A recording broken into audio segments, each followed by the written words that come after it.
Welcome to the Vena show. It's still funny for me to say that. Never thought I would be in this position to be doing a show, but it is what it is, and I'm truly grateful. I'm going to get into it very quickly with my guests, but like I always do, I always support Lindsey Graham, the Patriot Barbie. Just yesterday, all of her accounts were taken off Facebook, Instagram. All of her second income was taken off. From what I understand now, everything has been restored. So my pretty little patriot, everything like that is back fully operational now. So the one book that I always promote is going to be the Alphabet Prayers for Toddlers by Lindsey Graham. If you've got a child that is learning their ABCs, something that aligns with our beliefs, your beliefs, this is a great book. The illustrations in this book are amazing. And Lindsey Graham is just one heck of a person.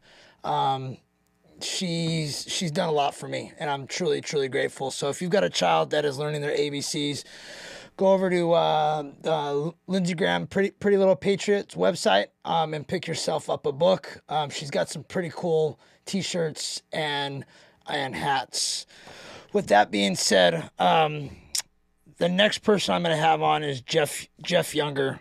He is a father who is fighting for his son in the California court system, and I'm going to bring him on, and he's going to talk about that. We're going to talk about a whole host of things. We're just two fathers out here fighting for our sons. And without further ado, everybody please welcome Jeff Younger to the show, please. Jeff, how are you, brother?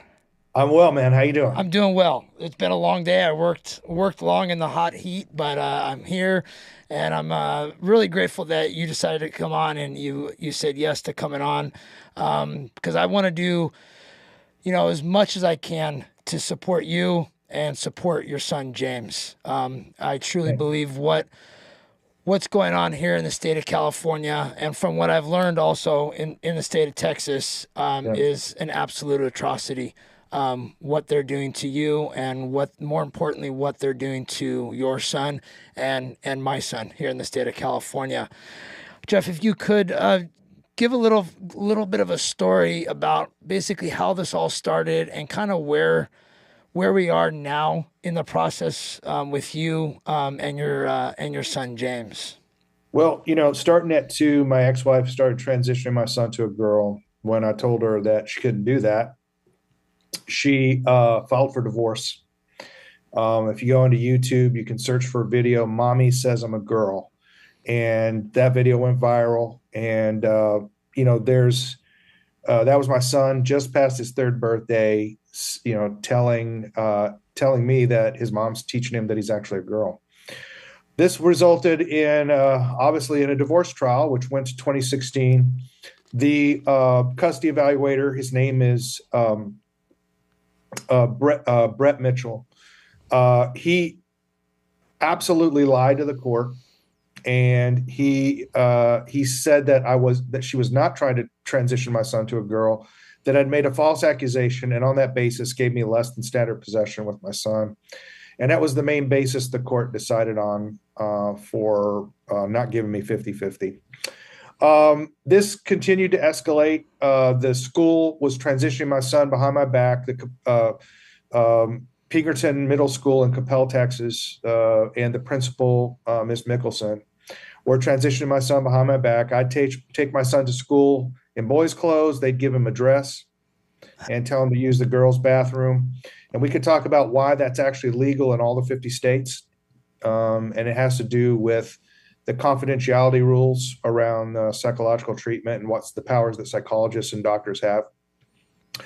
So eventually these escalations led us to another trial in 2019, which I won. I got 50-50 custody, no child support, and control of all medical procedures on my sons to block these barbaric procedures.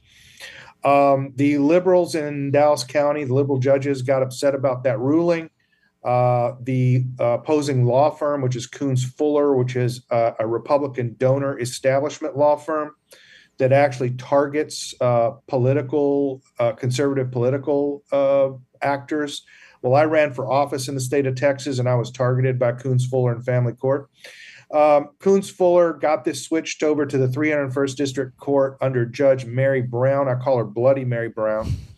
Bloody Mary Brown systematically stripped me of all my parental rights, even though I just had a jury verdict giving me 50-50 custody, no child support, and check on medical. The judge stripped me of all parental rights and gave me supervised visitation. And the counselors that she chose to supervise my visitation were gay and transgender, and they refused to allow me to change my son out of address, thus forcing me to affirm my son as a girl, which is something that I have said I will never do. Absolutely, Jeff. Absolutely. When I did not avail myself of these supervised visitations, the judge said, well, you haven't seen your sons in a long time, so I'm going to let your ex-wife move to California.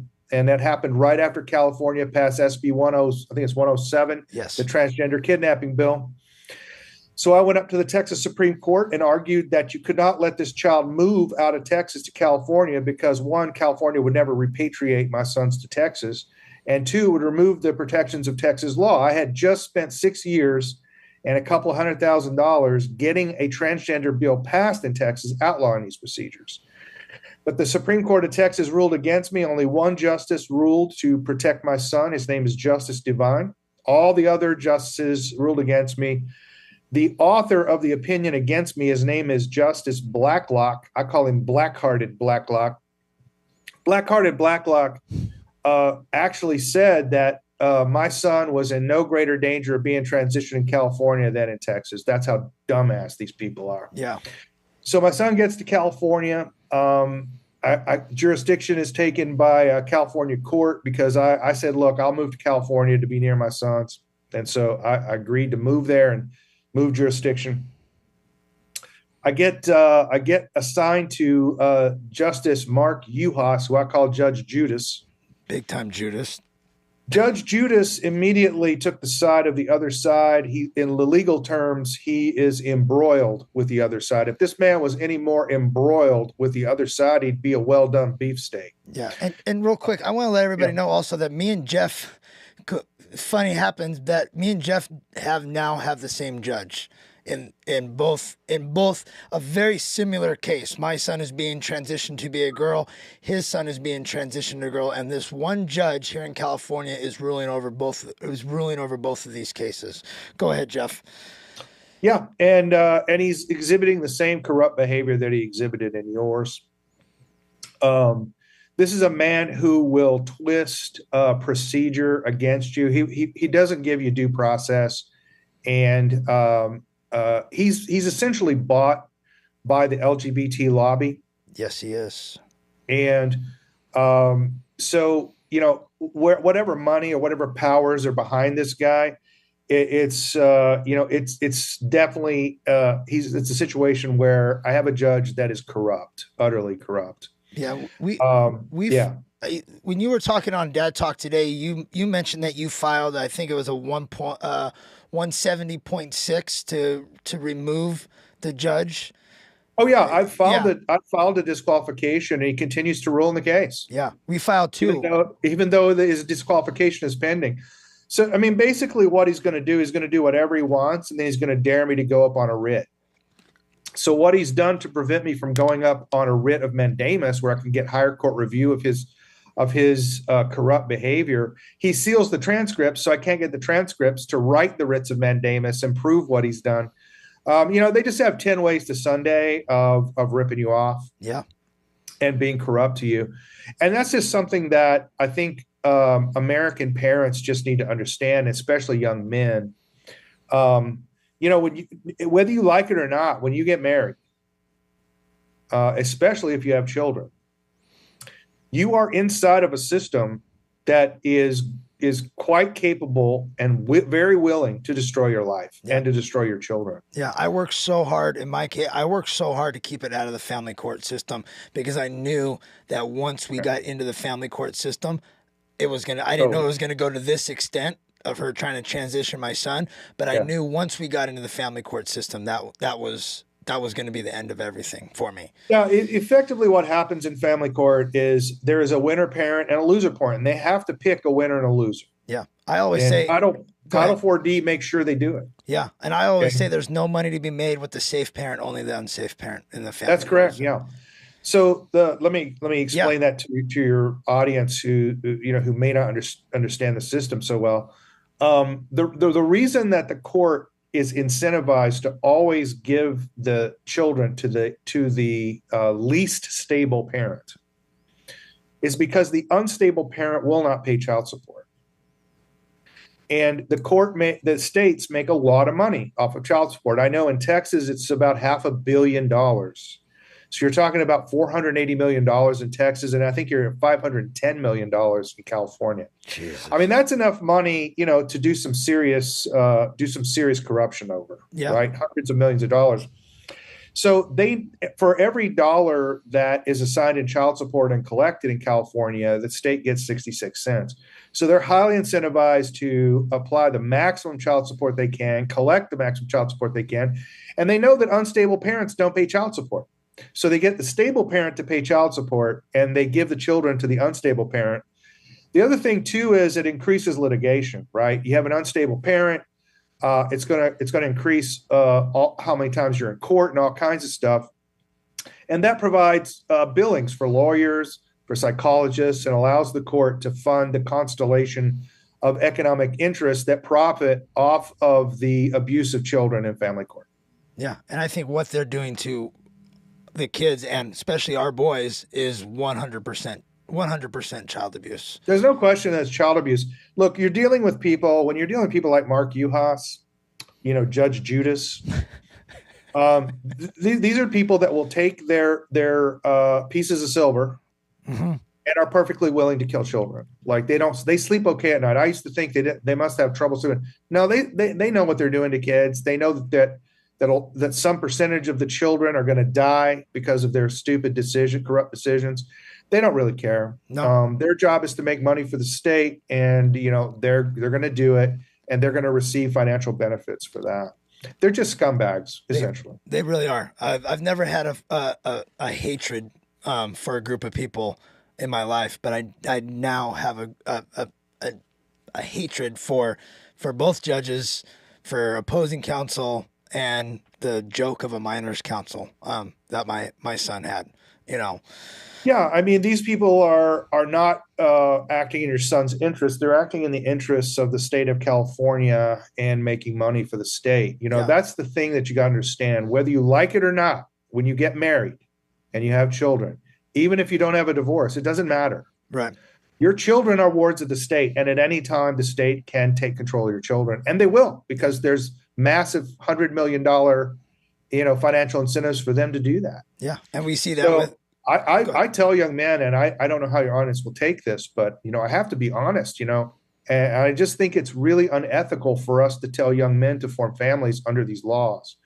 Young men should avoid marriage until these laws change. Yeah. And I'm sorry to say that, and I'm a Christian, but the truth is, your children's lives and your life will be destroyed, and there's not one thing you can do about it. Yeah, and I don't think that's wrong for you to say either, especially with some of these laws, especially here in I can only speak on California, but some of these laws that they're passing in California, we've got SB 107, we've got AB 665, 957, AB 1955. That's the new one that just came out, where they're holding secrets from parents. I wouldn't want to put my child into a system with all these bills that are so far against the parents that they're passing, in the state. And that's comes back to what I was talking about earlier about how do they transition kids secretly. Well, the basic legal mechanism is this. In all 50 states, doctors and psychologists are allowed to exert a right of privacy for a child against the parent. So whenever your pediatrician, and they do this repeatedly, if you could take your child to well checks to a pediatrician, they'll ask you to step out of the room. Yeah, that's. And they ask the children all kinds of personal questions about you. Okay.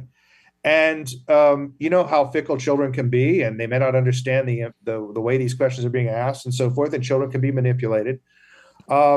So the medical professional, the pediatrician, it could be a psychologist too that you take your child to, can then exert a right of privacy and not tell you what the child said and use it against you, right? Right. So that's very important that you never allow your children to be left alone with doctors, psychologists, psychiatrists, or any agent of the state, and that includes teachers. You can never allow your children to be alone. And that means pretty much you need to homeschool. You should not have your children in public schools. You need to be homeschooling your children. You might use a homeschool co-op and monitor it closely, but you just can't have your kids around agents of the government because they are allowed to mislead your children and lie to you about it. Yeah. And again, this is a real warning for young men, because mainly this weapon, it's not always young men, okay, but mainly it's young men that this state it's turned against. Now, there are a lot of cases in California where the unstable parent is, a rich father who then turns it against a poor mother. Right. It does happen. Yeah. Okay. It's just 20% of the time it's moms, and 80% of the time it's fathers. So young men, you just really need to take the risk seriously. And I'm just going to tell you, under any rational risk assessment, you cannot engage in family formation under these laws. You are just risking your children's lives, and you don't know what you could be getting into. You could be forced, like me and Adam, to watch your children be sexually abused. And if you act out on it in any way, all of your rights will be taken away from you. Yeah. So, it's really something to think about. That's how corrupt this country has become. And you need, another thing that people need to start understanding is you are not living under the Constitution. There is no Constitution. It hasn't constrained the government for over 100 years. Okay. There is no limited government. The government is unlimited. It has unlimited power on you. And if you get into the family court system where the rules of evidence don't matter and they don't follow them, they can fabricate almost any case against you that they want. So, you just have to take that into consideration, young man. And if you're already with children, you have to get your kids away from any agent of the government. That includes the schools. Yeah. And I just keep reiterating that because I don't think conservatives, they just don't seem to get it through their thick skulls. You can't send your kids to public schools and expect them to graduate with your values. It's not going to happen. No. And I'm so glad you brought that up, Jeff, because I'm not going to get too far into it, but we are trying to get a bill put on the 2026 ballot, the CEO Act, which there's already money set. I don't know. I'm going to have somebody on the podcast that's going to really go in depth about the CEO Act, but basically, folks, it's already money that has been set aside here in the state of California. You're going to get $17,000 per year. The simplest way I can explain it is that $17,000, if the private school is $7,000, they take that out of a special account. You continue to hold on to the $10,000. The parents can't spend that $10,000 any way they want to. It's only for school. But what happens with that $10,000 is that it's going to accrue interest over the year. That following year, you're going to get another $17,000. So you keep paying for the private school. That's per child. You get $17,000 per child, but you can choose private school, a co-op, a Christian school, a homeschooling. And I really feel that if we're going to save our kids, especially here in the state of California, homeschooling or co-ops or private schools is going to be the way to go if we're going to hold on to our traditional family values. If we're going to continue, because like Jeff said, if they keep going to schools, we're going to lose our children. AB 665, 12-year-olds can now emancipate themselves from the parents at 12 years old. And it's really going to come down to homeschooling. I know it's difficult. I know California has definitely made it difficult for families to be families. Parents are working 3-4 jobs just to keep the roof, the lights, the food on the table. But if we're going to save the kids, this bill and homeschooling and co-ops and whatever else it is going to be the way to go. And I really, I'll be talking a lot more about the CEO Act, but Jeff, I'm glad you brought up the homeschooling stuff because it's very important. Because, for people who choose to have families under this awful system, you're going to have to take extraordinary efforts to protect your kids. Yeah. Yeah. Do you think that California, I don't think I know, but California has got to be one of the worst states to raise kids in. Would you? Unquestionably, California, Minnesota. Oh, I mean, California, the key and most powerful legislators and the governor and the AG of California, Bonta, openly say that we have to get rid of the idea of parental rights. I mean, they just openly say it. Yeah. So, Huntington Beach just another passed thing parental that rights. you should think. Yeah, another thing you should think about doing if you have kids is leaving California and Yeah. going to a state where there's a parental bill of rights. Places like Arkansas, for example, they have parental bills of rights where that strictly limits the government and its interference. Um, but it's a very perilous time. I would actually compare it to something like the Turkish occupation of Serbia, in the 1400s, Or even the red the China's Turks took Mao's total red. control of the education of children away from the Christian Serbs Yeah. And even the Red and Guard, destroyed their China's. culture. Yeah. Yeah, Mao's China, they separated the children and the parents right. and indoctrinated the parents. I mean, indoctrinated Yes. the children, and then the children turned on the parents. And I think that's what we're seeing now, especially in the college. We're seeing that separation of family, or the separation of parents and children, and we're seeing all this outrage that we've got going on the college campuses. You know, Yeah, and people, who are on the right, sending their kids to universities is just the dumbest thing imaginable. I mean, I yeah, don't know. You're putting them into an environment where their entire peer group is left wing. All of the great incentives are left wing. The entertainment and all of the social incentives are like, how do you expect somebody to survive 4 years of that? That's ridiculous.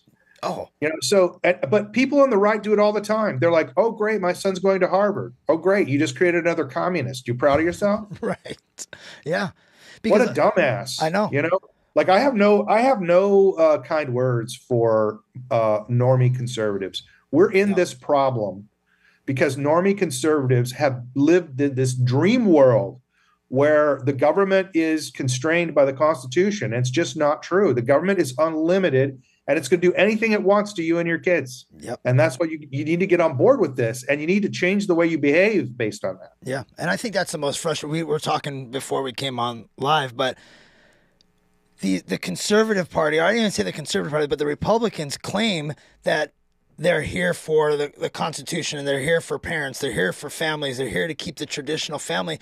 But yet, you don't hear any. I watched 4 days of the RNC, and I didn't hear No, one thing from the RNC about what they're doing to no. these kids.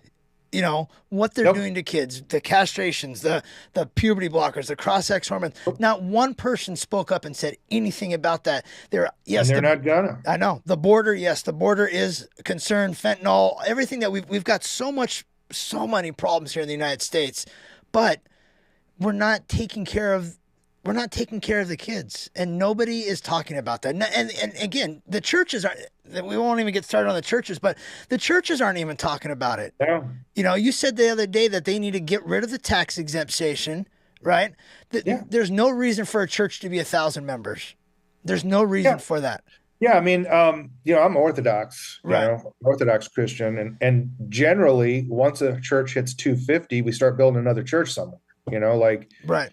it's not a community beyond about 200, 250 people. Right. It becomes a group of communities. That's different than a community.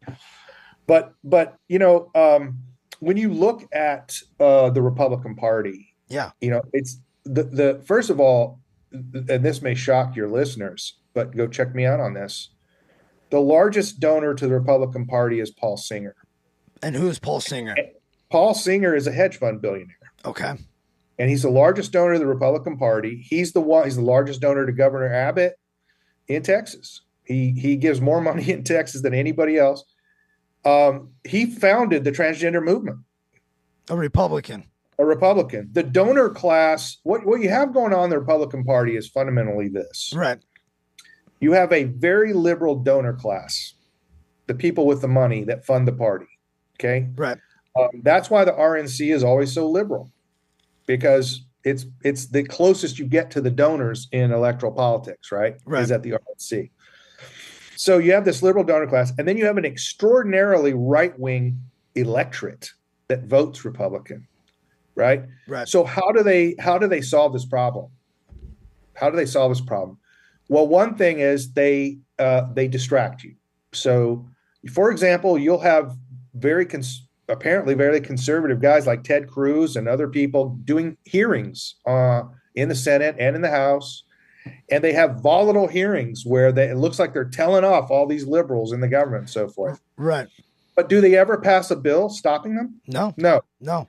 They create a pro wrestling event for you, and then you leave with the emotional feeling of having conquered somebody, even though nothing's ever been done. So that's the first thing they do. Second thing they do is they pass laws that have loopholes. Yep. So I'll give you an example in Texas with the transgender bill that I got passed. They cut 3 sentences from my bill.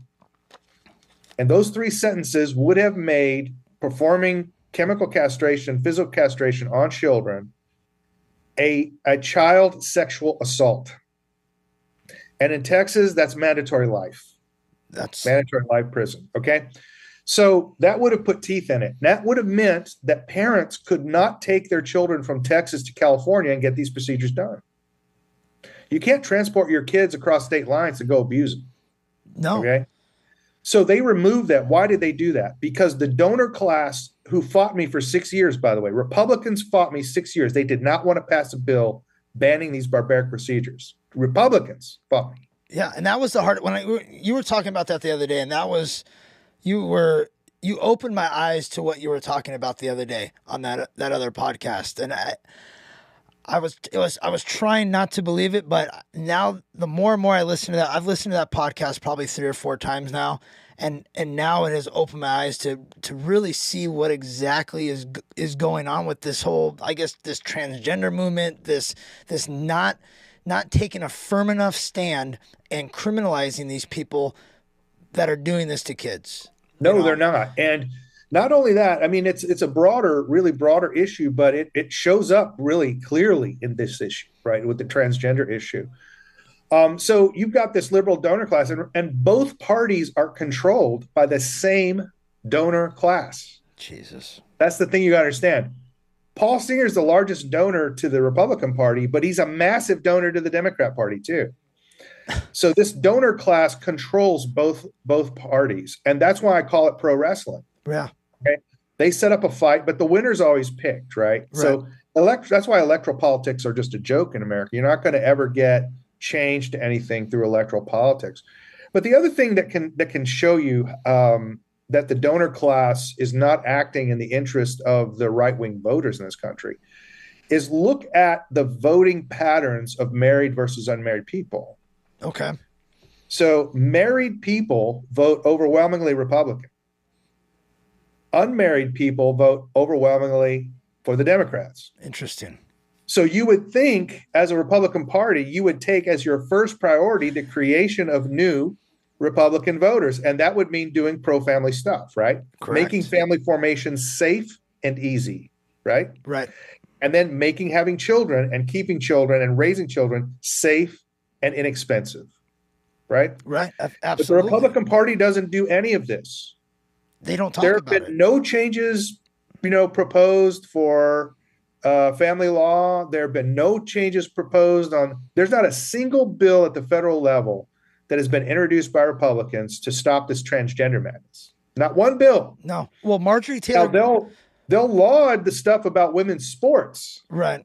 Right. But when it comes to cutting the balls off little boys, they won't do anything about that. No. And why? Because not letting men and women's sports doesn't do anything. It's a loophole.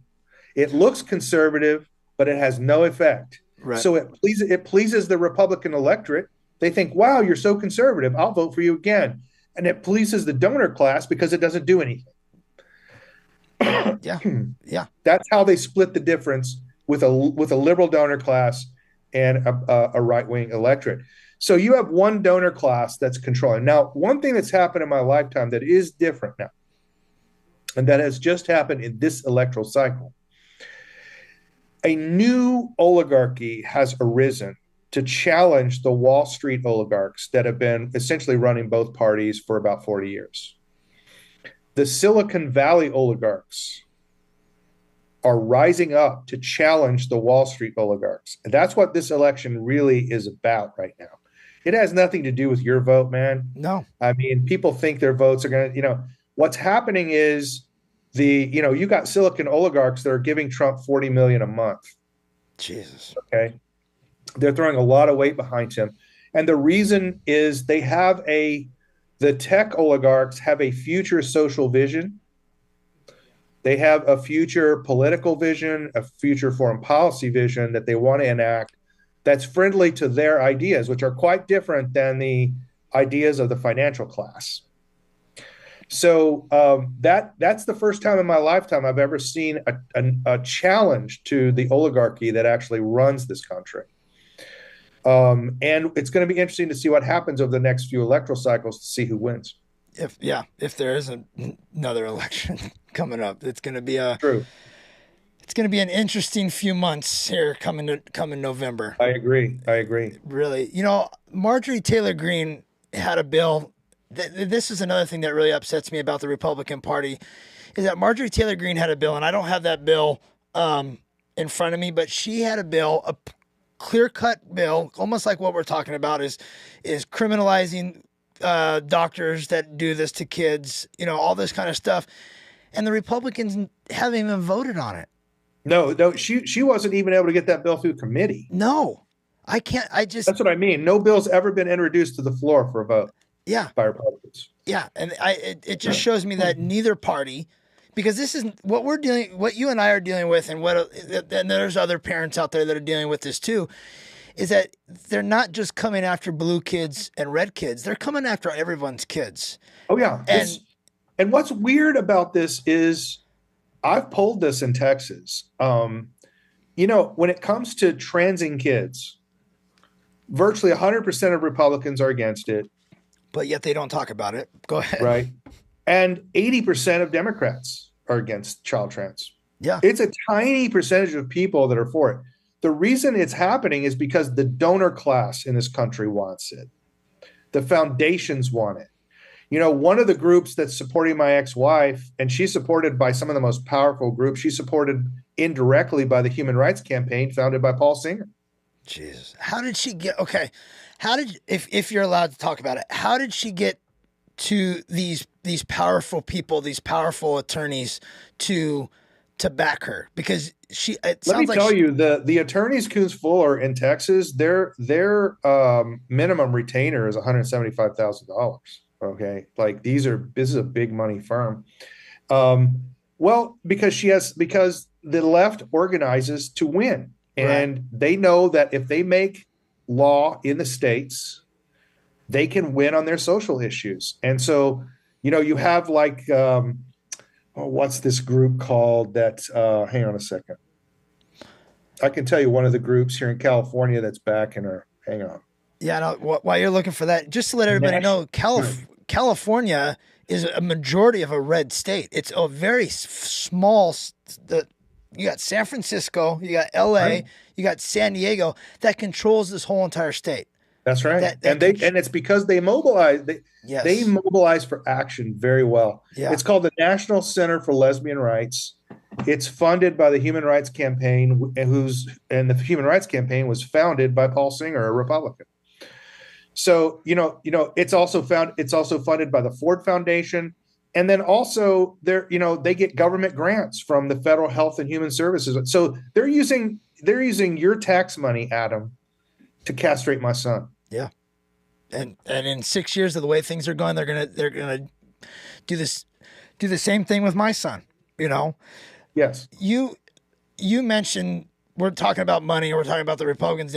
How much money does children's hospitals, or I guess children's hospitals, make?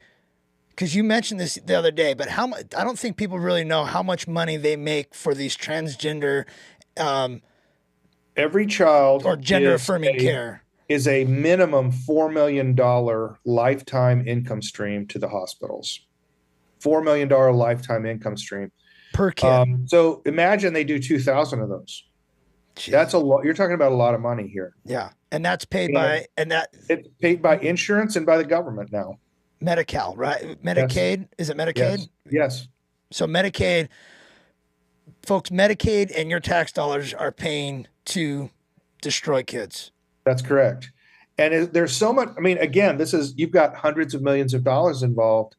And these people are perfectly willing to kill kids to get that money. They're perfectly happy to do it. Yeah. And believe me, I used to think that that they were just misguided. No, they sleep soundly at night knowing that they're killing kids. Yeah. And folks, and also to let you know, if your kid does decide to go all the way through with this, or you decide to do this to your kid, and then your kid grows up and decides to detransition, the health insurance companies wash their hands of your kids. Yeah, insurance doesn't cover detransitioning. No, you've got Chloe, Laura, and you've got Matt Ray from Leaving Amy. His documentary is getting ready to come out, and the health insurance washed their hands of these kids when they decided to detransition, because there's no more money to be made. There's no money in it. When they decided to and the clinics just wash their hands of them too. Yeah. I mean, they won't help them detransition. The reason they do that is if they help them detransition, it would show up in their statistics. And they don't want the statistics on detransitioners to show up because almost all of them desist. Yeah. And we're seeing that's why the suicide rates are 24 times higher among people who get the treatments than people who don't. Yeah. If kids just go through puberty naturally, 90 to 98% of them simply resolve normally. Yeah. Yeah. Because puberty is the cure for gender dysphoria. That's right. That's what puberty is, where you come to grips with your sex role and your actual biological sex. So by blocking puberty, they block the cure, and they're doing that solely so they can get that $4 million lifetime income stream. And don't you see it kind of funny that they start to transition at 12 years old? Puberty starts at what, 13, 14 years old? That's right. They have to block the cure, because if the kid gets to 13 or 14, he's not going to want to wear that dress anymore. No. He wants to go play football and get on the wrestling team. That's right. That's right. I lost my train of thought, but going back, how is James? Not good. It appears to me that he's been completely brainwashed. Yeah. That's the reason that they had to try so hard to give me supervised visitation, was to get him, because he had told court-appointed psychologists in Texas multiple times that he did not want to be a girl. He wanted to be a boy, that he was embarrassed wearing dresses and so forth. They had to get him away from me in order to convince him to become a girl. Yeah, that's what they did. Yeah.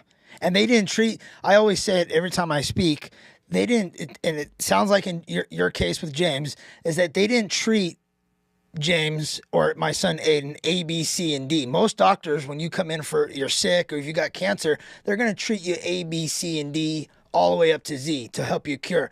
But it sounds like with my son and your son is that they went from A to Z with the boys. Yeah, I mean, this has been well documented by people who go into these gender clinics. I mean, you can get a prescription for puberty blockers and cross-sex hormones in 30 minutes. Yeah, I've heard that. And that sterilizes a child, by the way. Oh, yeah. Once you administer cross-sex hormones, you sterilize the child. So they're sterilizing kids on a 30-minute medical visit. And that's basically what they did with my kid. Yeah. So I don't even like to talk about it because it messes me up, but James is not at that point yet, is he? Not to my knowledge, but I think he actually has been subjected to cross-sex hormones against the court order. Not that you could ever get a corrupt, jackass like Judge Mark Uhas to actually enforce a court order or something. Right. That's only for me. Court orders only get enforced on me. They don't get enforced on the other side. No. But she's not supposed to, she's under a permanent injunction to not do that. So. Right. But I think she has. Yeah. Oh my gosh. She's a pediatrician, so she knows exactly what to do. Wow.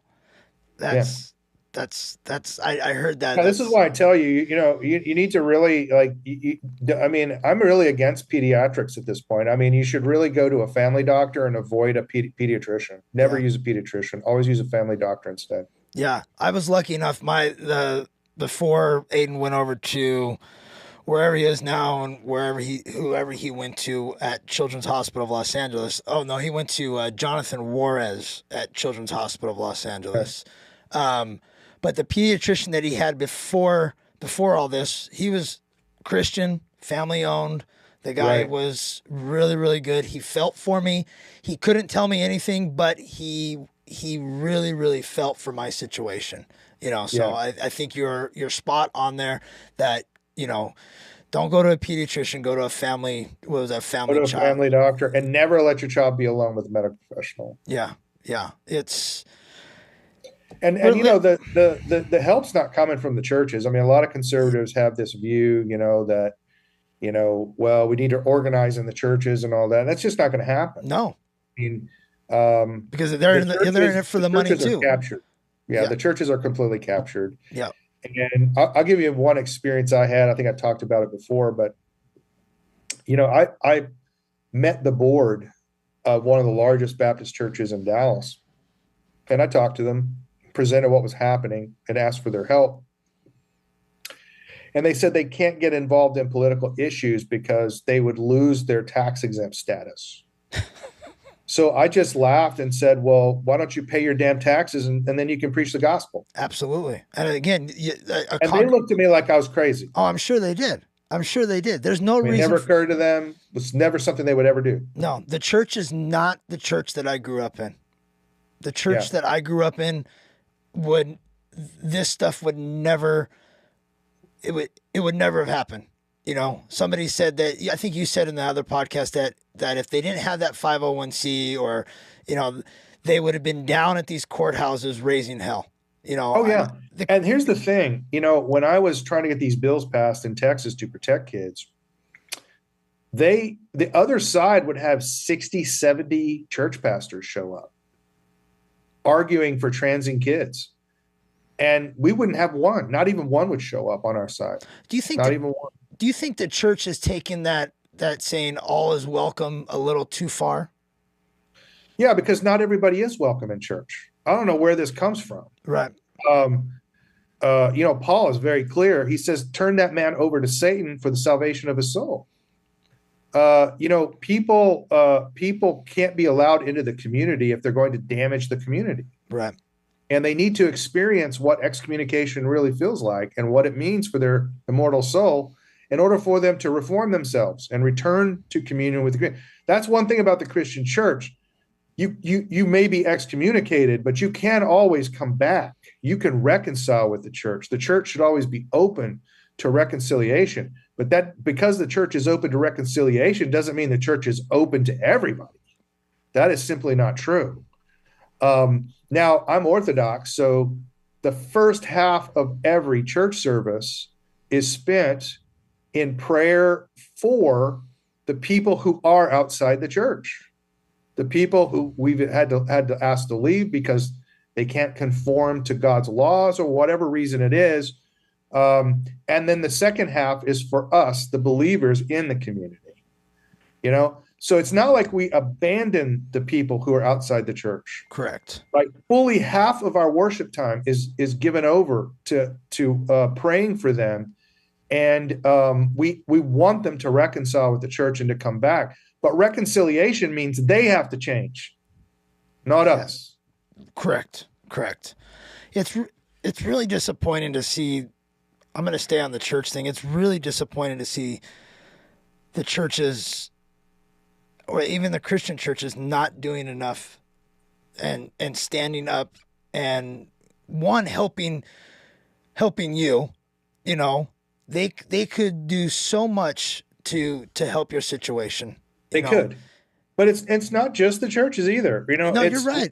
No help's never coming from the churches. I mean, that you're going to have to get. You're going to have to organize outside the churches. You're just going to have to do that. Yeah. But also look at the conservative foundations. Americans Alliance Defending Freedom, First Liberty, Heritage Foundation, all these conservative institutions. None of them go into family court. None of them will touch the transgender issue.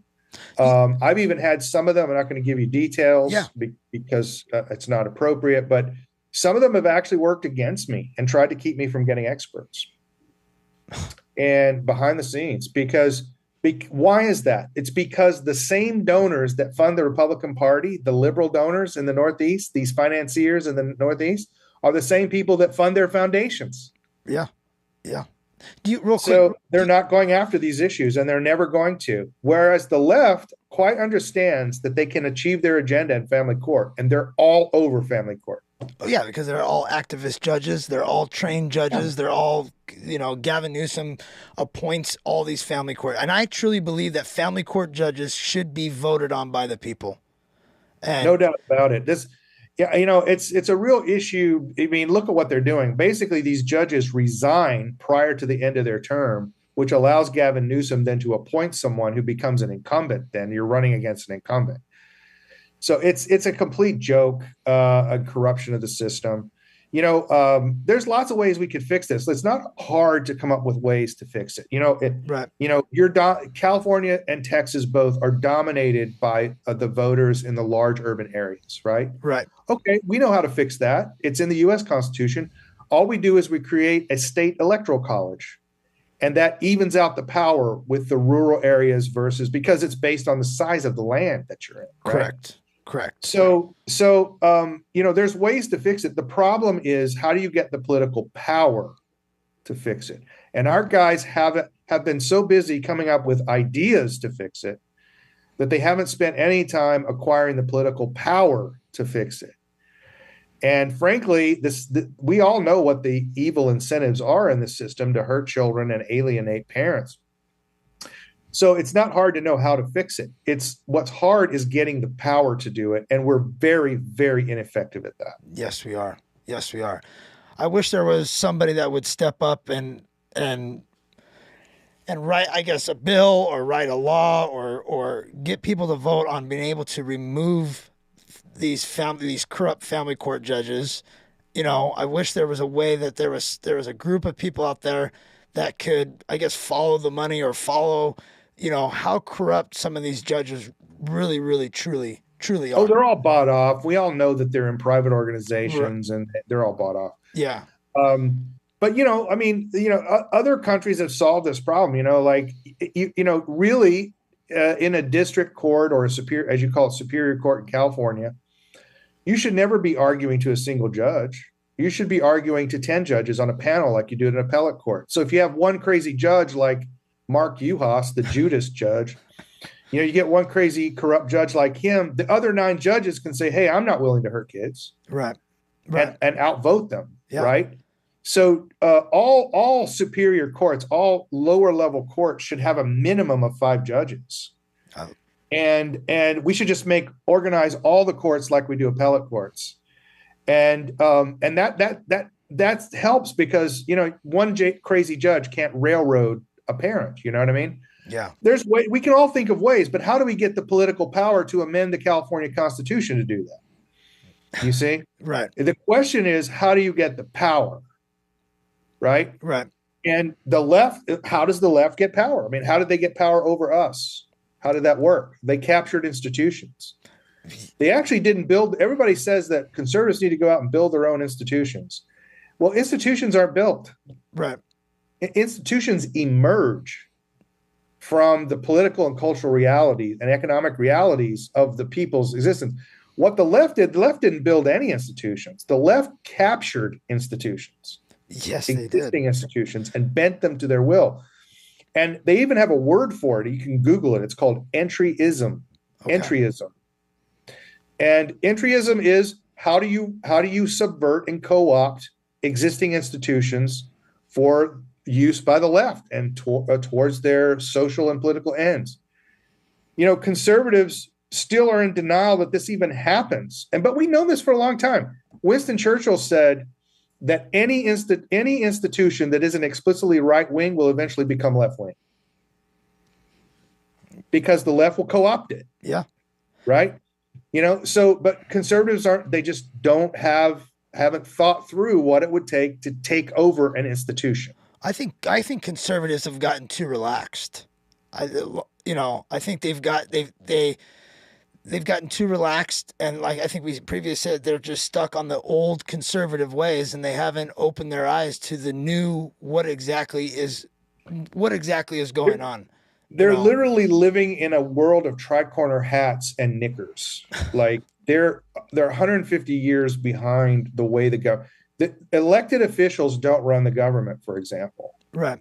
When these people start talking to me about electoral politics, and here's a great example, proof of that. Should have been proof for all normie conservatives. President Trump ordered all U.S. troops out of Syria. Did the U.S. military evacuate Syria? No, No. they disobeyed his orders. That means the president is not in control of the military in the United States.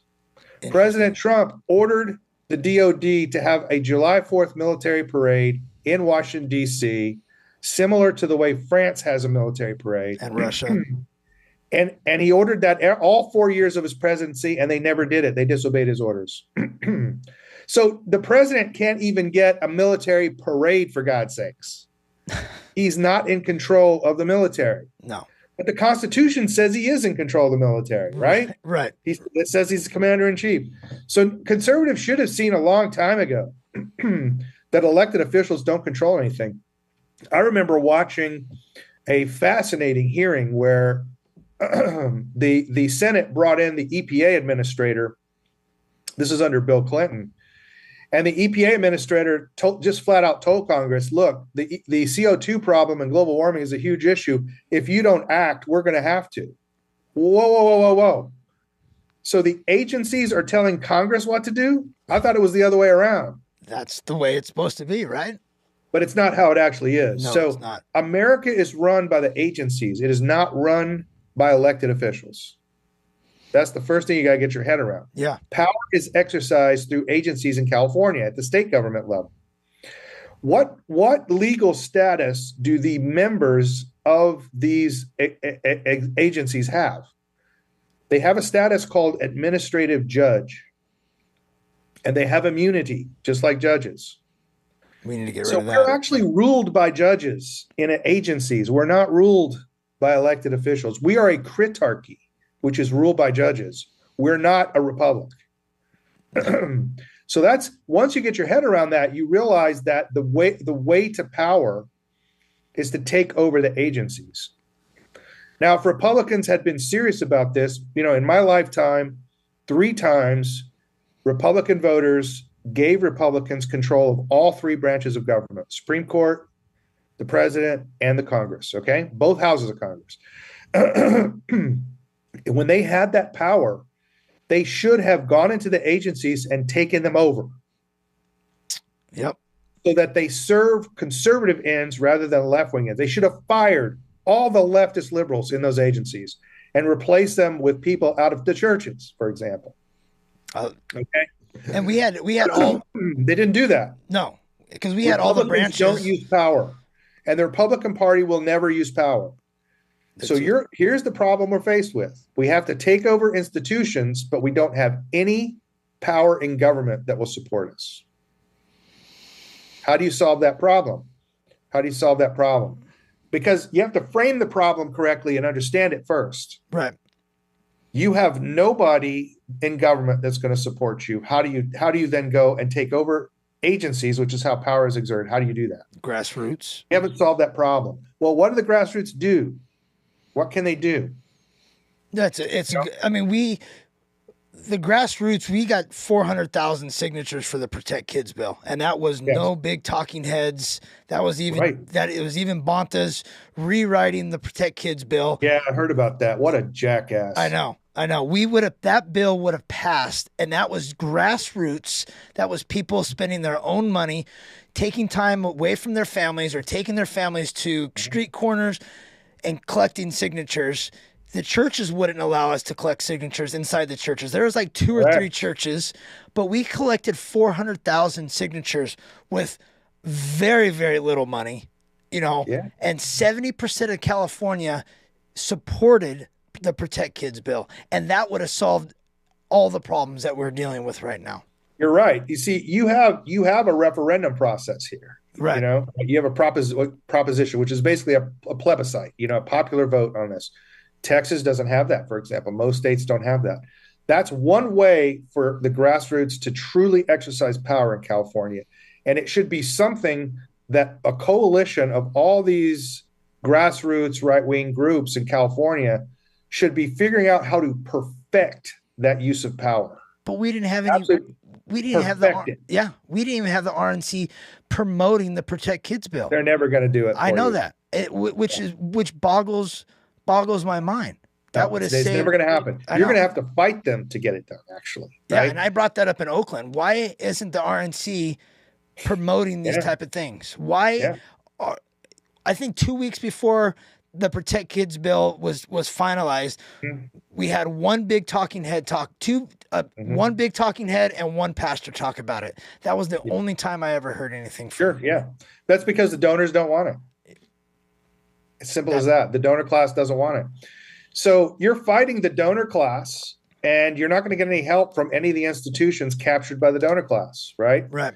So your next goal is to get a Protect Kids Act, right? Right. And you need to get 1 million signatures. Yep.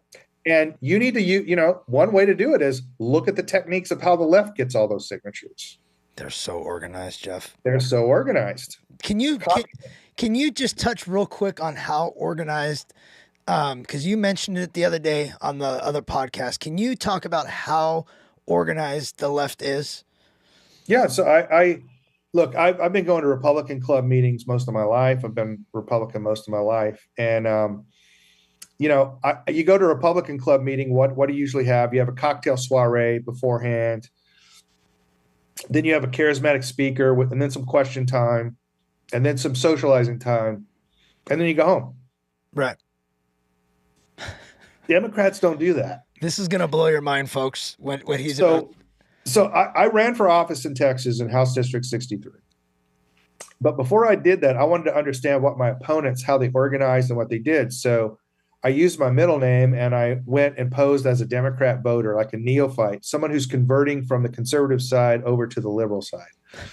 And I went into Dallas County, and obviously I care about the transgender issue. So I show up and I go to the little sign up thing, and they said they didn't have my name. I said, "Oh yeah, you don't have my name because I'm brand new. Like I was raised in a conservative Christian home, but I've realized now that I'm really a Democrat, and I'm really on the side of liberal ideals." And they said, "Oh, this is fantastic. We love it when you guys come." And they said, "What are you interested in?" I said, I'm interested in the transgender issue." So they said, "Go to table 6. I go over to table 6, and there's these blue-haired lesbians there. And they give me a whole game plan for how to go into my voting precinct and to start pushing this issue and push voters to the Democratic Party through this issue. They had a whole handouts on messaging, how to get the message out using community events. They had a special flyer for the place that I lived. So they had a municipal calendar for the city I lived in, so that I could tie in with municipal events. They offered me an initial website, and if I got 50 people to sign up into my group, that they would add a fundraising button to the website, and I would get 10% of that money to use for my group, and the rest would go to the Democratic Party for national and state candidates. If I got 1,000 people and I could get 25% of that 1,000 people to show up to their planned protests and events, because they pay people for that. Right. They would give me all this extra stuff, like transportation to events that I want. They would get buses for me. Like, they are completely and totally organized to defeat us in every way. They are not having cocktail soirees. No. They're having battle plan meetings to how to destroy your kid's life. Yep. And they are super organized. It's scary, dude, the difference between Republicans and Democrats. Oh, yeah. Yeah, because it's amazing to see how they can organize so quickly. If we're having a rally somewhere, within 45 minutes, there's already 100 people there of the opposition. And they'll outnumber you. Yeah. Oh, they outnumbered us when we did the protest. We walked from City Hall to LAUSD. And by the time we were stuck on the 7th Street Bridge, walking over to LAUSD, and LAPD stopped us because the counter protesters. Yeah, absolutely. I mean, this is the other thing that just drives me crazy. There's kind of a strain of ineffective individualism that has infected right-wing politics or conservative politics. People they don't exist as individuals. They exist in small communities. They're either families or friends. You exist in a small community. That's everybody does. Right. Even homeless people exist in small communities, right? Like, everybody exists that way. And so we too often have a kind of ethics of individualism rather than an ethics of community and working together. What in the Marine Corps they call gung ho. Gung ho means to work together to achieve a common goal. It's just almost non-existent. I mean, it's non-existent. For example, how come you and I didn't get any help from conservative foundations or conservative lawyers? You know, there was a time in America when lawyers gave a third of their billing time away to pro bono to people who couldn't afford it, but had cases that were meritorious. Right. You can't get, I mean, I'm trying to save a boy from chemical castration. You can't get a lawyer to donate time. And again, I think this whole transgender they all stuff, get free lawyers. The left gets free lawyers. Yeah, my son's mom's got a free lawyer, which is backed by children's hospitals. Yes. Right? They all fund the castration, the medications, everything like that. They fund everything, and she was able to pick up 2 pro bono attorneys like yeah, that. Absolutely right. And whereas like us fighting to keep our kid from being chemically castrated, there's not a single conservative or right-wing attorney that will represent me pro bono, and it wouldn't represent you pro bono. Our guys simply lack a Christian ethics of community. And if they don't have, they don't have it. Yeah, if they're not lacking that, they're just lacking what's the word? They're lacking family court. They don't know how to rule in a family court. They don't know how to. I don't know what I'm trying to say here. There's just simply no excuse for this, though, in my opinion. Right? What you're saying is they don't go into family court, right? And it's no excuse for because like the number one issue for any conservative Christian is the family. Yeah. So. Right, but then how do we fight? How does if we found a conservative attorney that believes that what they're doing to the children is wrong, they believe in traditional family values, they're Christian, they're conservative, everything that you and I believe in, right? Mm-hmm. How do they go in there, especially here in California, and fight something like this when the chips are so stacked against them, when they've got therapists, they've got doctors. Well, you don't win cases by argument. So that's the first thing that conservatives need to get out of their head. You don't win court cases by argument. Right. That's just bullshit. And I don't know why people even still believe this. It's kind of funny to me, actually. There's an old saying. It's an American saying about the law. It says, "Great lawyers know the law. Good lawyers know the law. Great lawyers know the judge." Okay. Yeah. So how does the left get influence over these judges? It donates to their political campaigns. It donates to causes and businesses that they support, and so forth. Conservative foundations have got to do the same thing. Essentially, what I'm saying is the left buys judges, and the right has to go and pay a higher price. They're for sale on the free market, and you got to go buy them. Yeah. Then you can start winning cases. Yeah. But you're not going to win cases by arguing the law. Cases are not settled in family court or any civil court. Look at look at James Damore at Google. Okay. Right. This is a guy who just basically came out and quoted basic statistics about men and women, and he was fired from Google for his political opinions, which is illegal in California. And the judges all sided with Google. Do you think that was decided on the law or because Google donates to all the judges? Because Google donates to all the judges. Of course. Yeah. So, this idea that judges are impartial arbiters of the law is completely silly, stupid, and there's just no excuse for believing it anymore, right? Everyone has seen the corruption with Trump. Everybody must know what's going on in these courts. So why don't our guys just say, okay, then we have to go buy judges. We need to start making political donations and buying judges. And we need to, when judges don't rule our way, we need to spend lots of money and get them out of office. Yeah. We need to be challenging their bar license. We need to go into the bar of California and pay a bunch of attorneys and buy them all off to vote these guys and suspend their bar license. That's the game we have to start playing. I'm not interested in electoral politics. I'm interested in using power.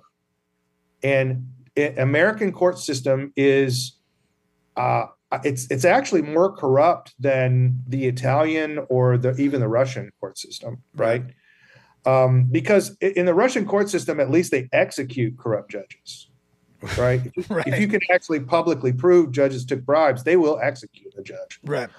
But here, they don't hold judges. They have absolute immunity. They're not accountable for anything they do, right? So judges are bought. That's the fact. That's how power is exercised in America. Judges are bought.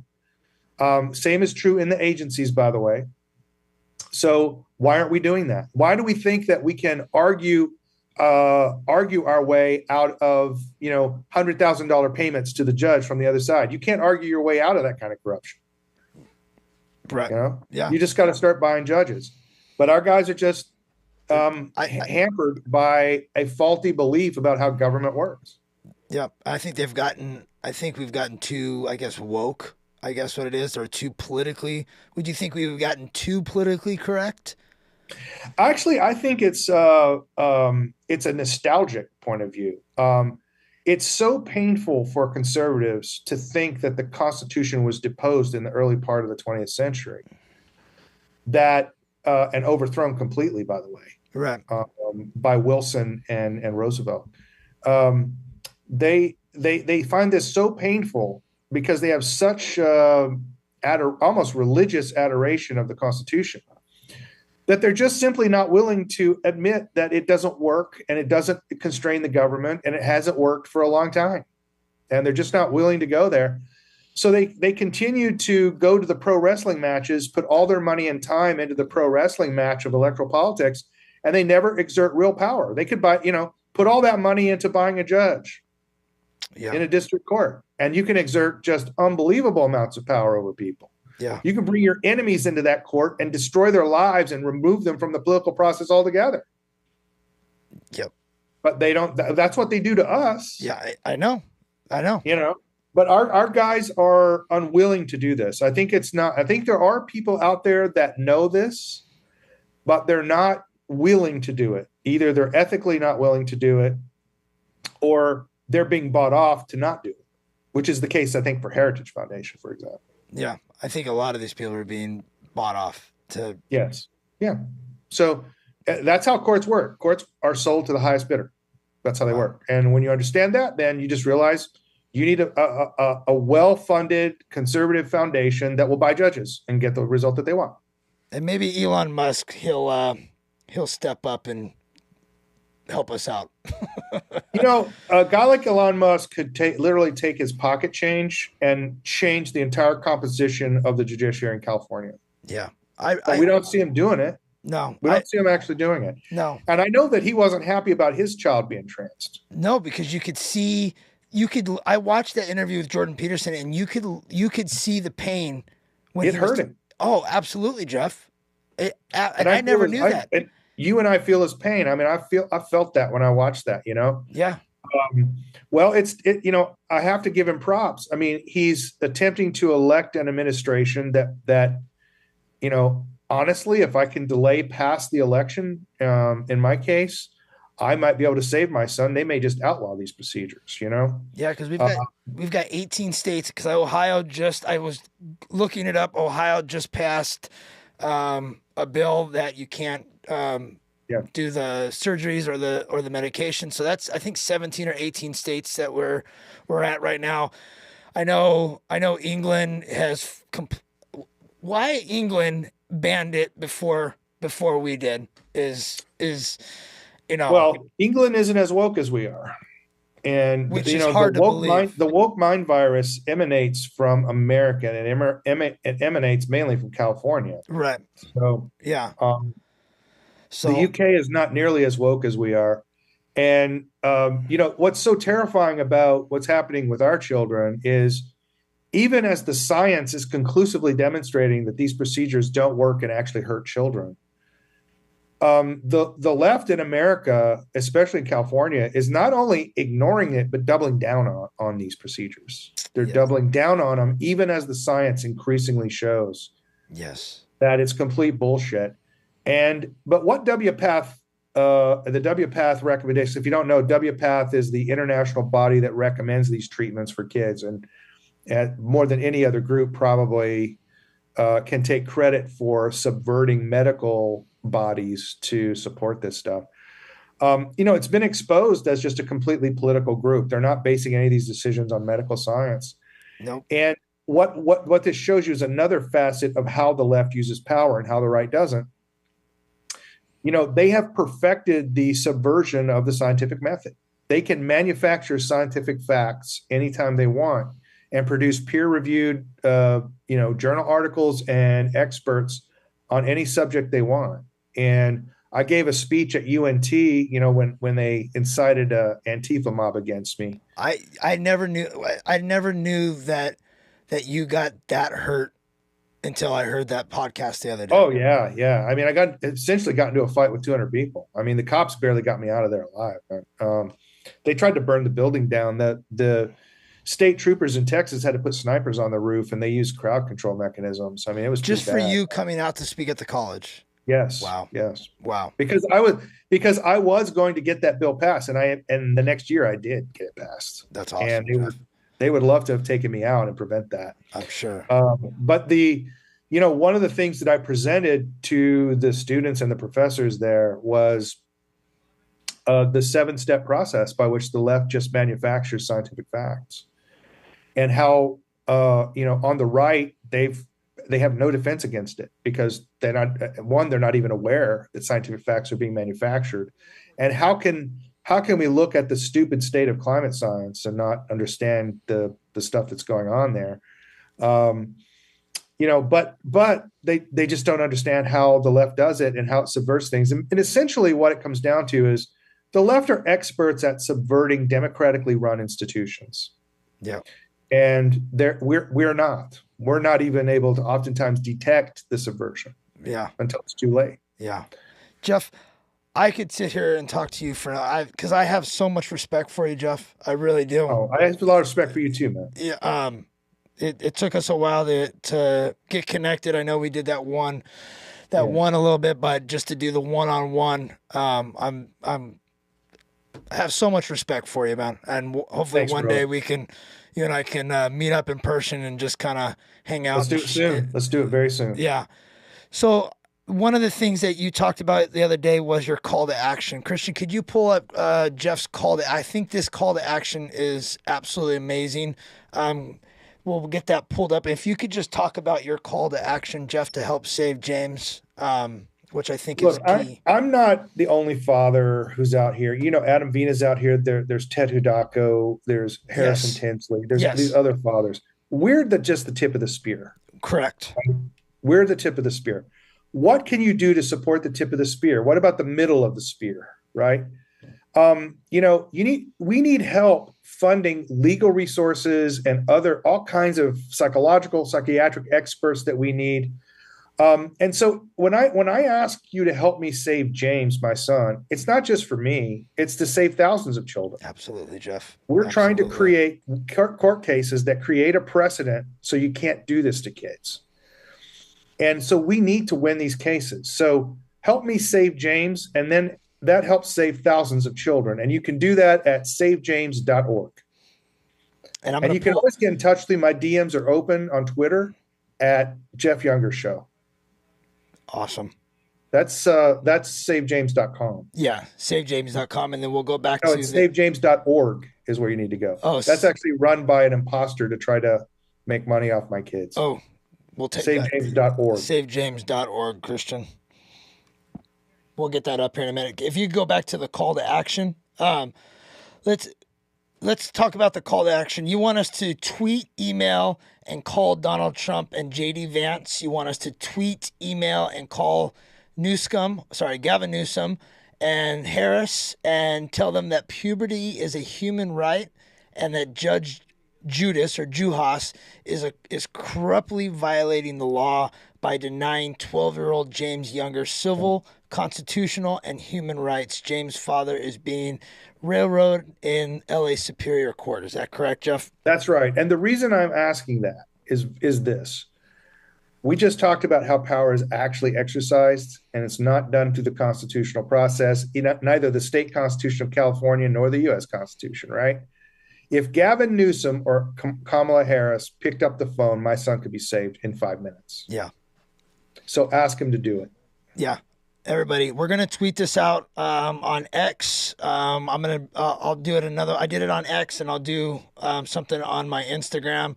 If everybody could just share that post and tag all these people in it, and really get this really get this going. I'm going to use the little platform that I do have on Instagram to try to see if we can't spearhead something. That's, again, like I told you before, I wish I had a million and a half followers to really try to help you out, Jeff. Well, what we really need to do is expose this court corruption and keep a spotlight on it. And I have a hearing tomorrow where they may put me in jail. There's going to probably be a hearing the week after where they might put me in jail for that one too. They're really trying to take me out of the public eye by putting me in jail. And I'm just not going to stop talking about it. I'm going to be talking about it in jail when they put me in jail. So I'm just not going to stop talking about it. We need to expose these corrupt judges and tell people what they're doing. Yeah. And I wish I wasn't going to be out of town. Need to name their names. I wish I wasn't going to be out of town, or else I'd come down to the court case with you. Just to. Well, they won't let you in, man. They've sealed my case, so nobody can be in there except the parties and their attorneys. Yeah. It's just illegal in California, totally illegal in California, but they're doing it. Yeah. When I first. We're getting a little bit long here, but when I first heard that you had Juhas, one of my goals was I wanted to get 10,000 followers, 10,000 fathers, sorry, not to go into the court, but just to stand there silently as you walk into the case and just pat you on the back, just to show some type of support that there are other fathers out here, whether they're going through the same thing or not. You could be in this situation, but just a way to show you support. So that's my ultimate goal here, Jeff, is to keep awareness for you and your son James. Oh, there we go. We got it. We got it up. So if everyone's seeing this is the savejames.org. This is the Give Send Go. As a lot of you guys know, that these family court cases are not cheap. So if there's a way that you could donate just a little bit, $1, to help save James and support Jeff, I would be grateful for that. So again, thank you, everybody. Anything else, Jeff, that you wanted to talk about? Adam, I just want to appeal to your audience to think locally about how you can exert real power. Stop playing the electoral politics game. Look at how power is actually exercised. And in your local community, start actually exercising that power. Absolutely. And I want to tell you, Jeff, you're a great father. Thanks, brother. I think you are too. I appreciate You've really that. been through the ringer and you haven't given up. No. Some days I don't feel like a good father, but I've got a good support system. So, you're a good father, man. And I'm not giving up on my son. I mean, my son deserves everything I got, and that's what he's going to get. Absolutely. Jeff, thank you very much. I'm grateful that you came on. Let me know what happens tomorrow. Okay, I will. I'll call you. Yeah, give me a holler. Thanks, Adam. Yeah, you're welcome, Jeff. And with that being said, folks, thank you very much for tuning in again tonight. And like I end everything, I'm just trying to end instead of just cutting it off. My call to action is going to be bring back the dinner table. Sit down at dinner with your kids, not throw the phones away, but turn the phones off. Parents, talk with your kids, whether it's 15, 20 minutes. Kids, talk with your parents. You're going to find out so much about your kids or so much about your parents in that little time. So that's my call to action, is to bring back the dinner table and talk to your kids, folks. You're going to learn a lot from them. Thank you very much. Until next week, we'll do it all over again. Thank you very much, guys.